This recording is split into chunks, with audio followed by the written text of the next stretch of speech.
இந்த நிலையில் முதலமைச்சர் மு.க.ஸ்டாலின் செங்கல்பட்டுல சுற்றுப்பயணம் மேற்கொண்டிருக்காரு. அங்க 1285 கோடி ரூபாய் மதிப்பிலான புதிய திட்டங்களுக்கு அடிக்கல் நாட்டியிருக்காரு.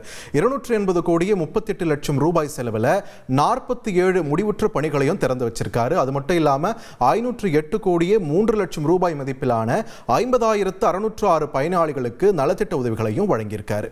இந்த நிகழ்ச்சியில் பேசின முதலமைச்சர் மு.க.ஸ்டாலின் கல்வி நிதி வழங்க மத்திய அமைச்சர் பிளாக்மெயில் செய்யறதா குற்றம் சாட்டினார். அவர் வேற என்ன சொன்னார் நீங்களே பாருங்க. தமிழ்நாடு இவங்களுடைய சதிகளுக்கு எதிராக விடாம போராடுறத தாங்கிக்க முடியாத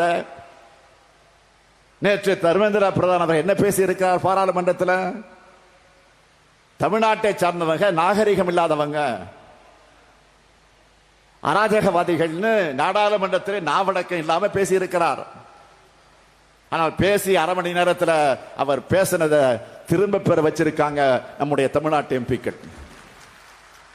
அவங்களுடைய போர்க்குரலுக்கு என்னுடைய வாழ்த்துக்கள். கலைஞருடைய வாரிசுகள் நாங்கன்னு நம்ம எம்பிக்கு நாடாளுமன்றத்தில் காட்டிட்டாங்க.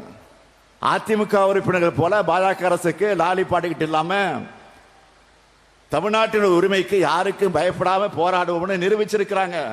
40 பேர் போய் என்ன பண்ணாங்கன்னு கேட்டவங்களுக்கெல்லாம் நேற்று சரியான பதில் கிடைச்சிருக்கு. உங்கள் தந்திவன் தொலைக்காட்சியில் தெனாலிராமன் தினமும் மாலை 6 மணிக்கு காண தவறாதீர்கள்.